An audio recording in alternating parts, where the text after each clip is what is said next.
here in Calcutta. Very lucky to have him with us here. It's an 85 collaboration. Vikram is in town for the first time with his masterpieces. You just have to see them up close and personal. Pieces of art, architecture. It's absolutely mind-blowing.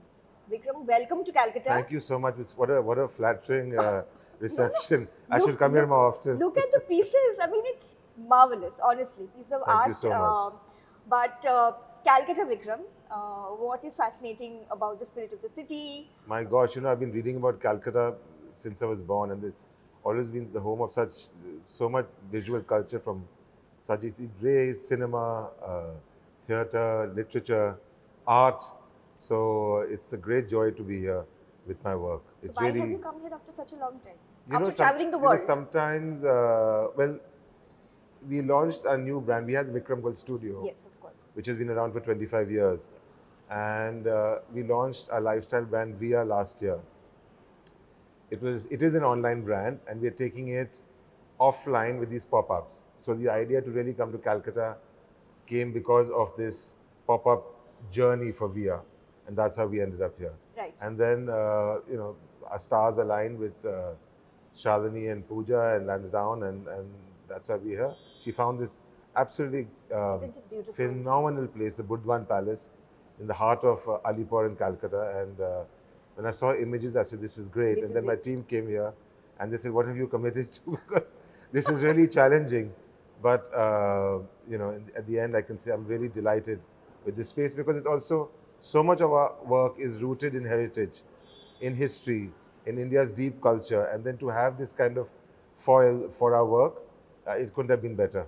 Is this the most, is this one of its kind showcase for you? I mean, of course, you showcase worldwide, but the setting and everything, it's Absolutely. It's And there are many places such as these. There are many palaces, forts all around India, but very few which have been able to lend themselves commercially to contemporary design and art.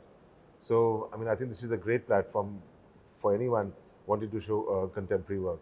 What you've got, amazing stuff, Vikram. A little bit about what you've got from the studio and from VIYA. And surprise, he has clothes now. Which are amazing, amazing stuff. You have to see them to see how cool they are. It's also quite a lot of how Vikram dresses himself. No, I wear only black. No, but And plain, these are prints. it's the mood, like laid back, Yeah, easy. easy, yes, Yeah, yes. so that's the vibe. Which It has wasn't got fashion, it into was very kind of very easy, laid back. and very versatile. It's and, very yeah, versatile. That's but, what we wanted it to be. So for the studio, we focused on our repoussé work. As you know, we work in sheet metal. Amazing. And one of the signature techniques of our studio is repoussé, where you kind of chip into sheets of metal on a hot wax and from the back. So you only know what you're chipping at it after 2 months when you pick up the sheet and see what have you made. It's quite extraordinary, this part of our heritage. Very daring. So we've got a lot of works in repoussé, deities and some more contemporary works, wall panels and repoussé on furniture, sculptures, vases. And then we have some of our other more very contemporary, organic flowing, collectible design furniture pieces. That's with the studio. Then for VIYA, we've got the whole range, as you can see behind us. We of course work in metal, but there's cane, rope, cotton, linen, embroidery, anything, as long as it's handmade in India. It has to be artisanal, and everything is inspired by some part of India, whether it's in Indian mythology, a monument, a folk tale. It has to be, the idea is that the three parts of the VIYA story. One is that it's artisanal, the second is that it's rooted in some Indian narrative, and the third is that it's contemporary design. So even though it's made in India and there's an Indian narrative, the design is Very international, very global, exactly. Right. And within that, we've got furniture, lighting, mirrors, tabletops, tissue holders. There's a whole, anything for entertaining, lots of candle stands. Anything for it's kind of our version of eat, pray, love. In the kitchen, pray to do with spirituality and sleep and all those things, and love about gifting. So it's a modern version of all of that. Right. Within 20 plus years, metal art is huge now, but you were one of the first ones to start it. what gave you the conviction that you wanted to go in, you put everything at stake, left a full-fledged solid career and You, plunged into. you know, it all happens organically. I was with Morgan Stanley in an investment bank in New York and Hong Kong for 6 years. I moved back to India in the year 2000, and I was very keen to work with areas of indigenous excellence and use modern communication to get that messaging to the outside world. I co-founded a brand called Kama Ayurveda, an Ayurvedic cosmetic brand, a wellness brand. You still are part of Kama? I sold out. We sold out to a Spanish company, and then soon after I founded Vikram Goyal Studio. I wanted to work with craft, and I liked brass because it was so versatile, and I stumbled on it kind of again organically and started with one master craftsman, and then it moved on. I like it because it's versatile. It's also a color and a sheen which we're all very used to. It's kind of the poor version of gold, and India has a deep history of artisanal heritage in brass for ritual vessels and surface decoration. So you had the artisans. It's not that we had to. There was this richness of craftsmanship already existing, and I just wanted to use my design lens to see how we can use this skill relevant in today's world. But it was a risk. I guess so. I mean, it was a risk, but you had to follow I was kind of mid-30s then, and it was a joy to wake up in the morning and go to work, as it is now. Right. So, right. So and it's been a journey. You start with one, then we used to outsource our work. Now, very much we have our own setup, and we use what they call the karkhana or workshop model.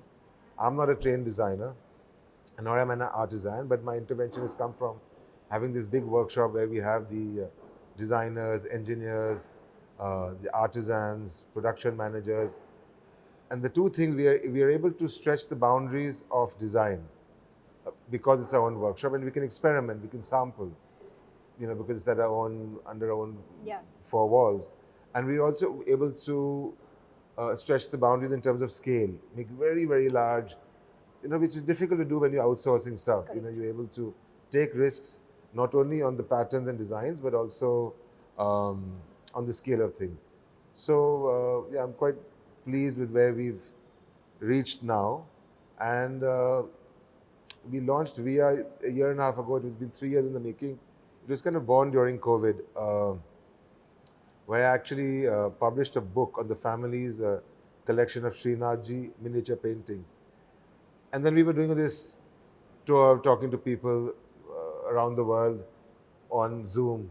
And I saw there was this great curiosity for India and India culture. That got me thinking, I said, why am I confining myself to these very large things in brass, these limited edition things, and why not experiment in other materials, expand in different product categories, change the design language from very large to small, and I'm loving it. Yeah. Also, was it a conscious decision for you to reach a younger clientele, a wider clientele? A wider clientele. I say wider, maybe younger, but I'd find, I'm very conscious of the fact that we want to be handmade, natural,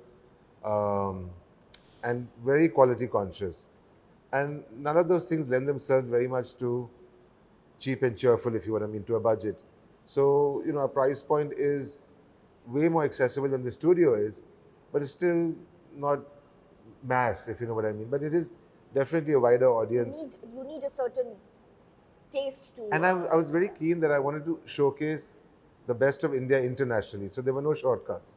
And we've been very fortunate to be able to, that we are selling now through some wonderful, very high level multi-brand platforms internationally.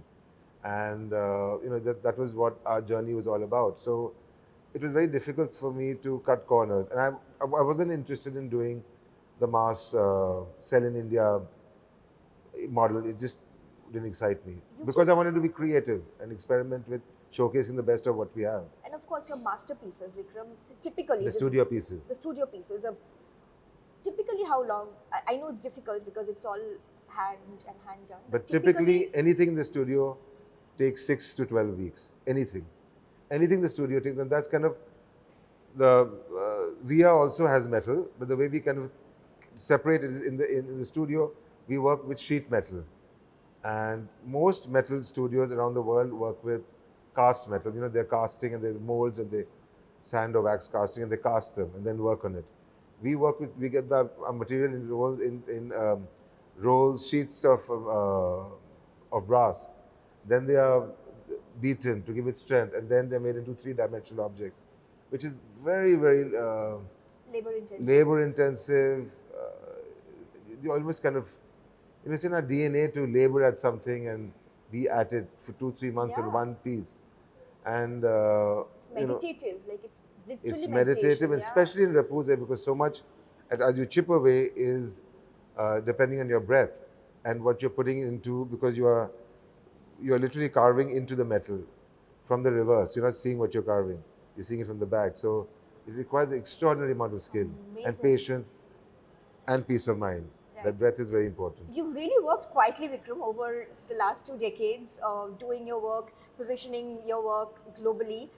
Any hurdles, obstacles, considering you didn't have a background in this? How, I mean, that journey. You know, it was, what was that? It was my background in, my not having a background in design or being a designer myself, I didn't see as a hurdle, because I've been obsessed with design ever since I was a child. I grew up in New Delhi, which is very rich culturally in the visual arts. My grandparents lived in Jaipur, and I traveled extensively throughout Rajasthan, also very culturally rich. So it was somehow, he was a big collector of, they were big collectors of artwork. So somehow I kind of grew up around these things and learned about them and learned to appreciate them. The hurdles, it is kind of a very disorganized sector, and we kind of wanted the master craftsmen we worked with to be self-sustaining, but it became a very difficult model to, when you're dealing with clients internationally and, you know, there's a wedding in the family of the master craftsman and everything is closed. It doesn't work. So it made, those were the initial production hurdles, which we then, that's when we decided to set up our own workshop, where you're able to control quality and timeliness, and, you know, you just got to have, I think India is a place like this, you just got to, especially when you're creating new things. And experimenting so much, you're experimenting every day. You know, you've got to be very much in control of your own resources. Everything is now in Delhi, like? For the studio, yes. And for VIYA, do you? For VIYA, we outsource with different craft clusters around the country. And your clothes are getting made where now?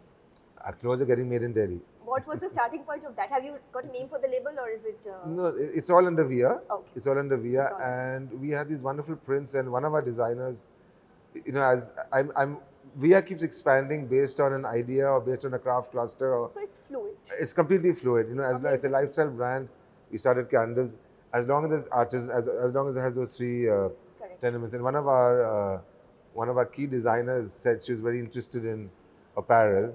So I said, go ahead, and you know, that's how it started. What a great boss you are, Vikram. That's not what you'll hear when you talk to them. But no, it was, you know, it's good to have this wonderful team of very mature designers and other people part of the team, and for them to having, I mean, they put this whole thing together. I just came in and at the last minute and flapped around, but it is all done. Yeah. Right. But also spaces, Vikram, how are they changing, and really limitless to what you can do with spaces nowadays? You mean in terms of interiors homes and things? Homes. Well, I've just done my last interior in Chennai for a friend, and I'm no longer doing interiors. I find you know, with product design is much easier for me, and dealing with what you want to create without having been, you know, having the liberty of being able to do what you want to do. So there's some incredible spaces being created, and I'm very happy when designers use some of our pieces in those spaces. It's great. Right, right. Art, Vikram, we are really living in dark times. The week which we've just kind of passed, it's unbelievable what we are all going through, really. Yeah, we really are. Yeah. It's unbelievable. Yeah. What do you think the role of art is now?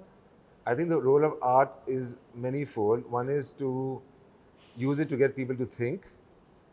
It's also to bring joy in any time, and it also is a linkage to um, telling a story and history and the future and the present. It's kind of art is something so difficult to quantify. It's just, for me, it's what, either way, an artist is telling his or her own story visually, if it's for sight or it's through sound or smell, anything of the senses, as long as the senses get provoked, emotions are stirred. And what we do, we feel we are the confluence of art, design, and craft. I kind of look at the way I separate it is design is what is functional and art is not. So with our repoussé work, we do both. We have all the wall panels, which are non-functional, and then we have the functional items in repoussé, the furniture and the accessories, etc. Do you like how art is being consumed nowadays by the younger audience? Each to their own. People ask me, what are the trends? I don't believe in trends per se. There's no trend. I think people should be free to express themselves in whichever way they want and consume art or design or craft in any way they want. I have no that views there's on. an interest generally. There's an which is a interest good in whatever way there is, and Yeah. and there's a lot. I think it helps for me when I travel and look at contemporary art and you hear the narrative behind it. Sometimes it makes you think very hard about life and all its ups and downs and good and bad, past and present. Yeah, it just makes you think. Yes, we do talk about it with the And art can also be, collaborations, for me, art is just not visual art. There's also, I view cinema as art. I view music as art, and yeah. And Talk a bit about your fab collaborations. That's your showcase at Nilofer, your absolutely stunning wallpapers. I was looking at them like, oh my god, they look like gilded wallpapers. So Absolutely we were staggering. very. We've been working with Nina of Nilufar for 3 years now, and we've showcased at PAD, which is this gem of a show in London at Berkeley Square. And we've signed up with Future Perfect. We showed with him for Design Miami, for it's an American gallery. We had a collaboration with De Gournay and designed wallpapers based on our repoussé artworks. Stunning. So there was the Garden of Life, and then there was something called Dreamscape, which is a set of Detailing. miniature paintings. Amazing. And then the Jantar Mantar, which is a very contemporary, the Jantar Mantar Observatory in Jaipur. So that's such architectural and minimal. I had a great time Right. with that collaboration. What are the dreams, Vikram, for the studio, VIYA, much more? Studio, we've got 2 great shows coming up, one at PAD and one at Design Miami in Paris in the fall. And for VIYA, it's, we never say no, so it's continuing. Right. Thank you, Vikram. Thank you so much. That was Vikram Goyal. What a lovely, lovely conversation. We want to ask him many, many more things because he's a busy man. He has lots to do, but next time, do watch out for more episodes.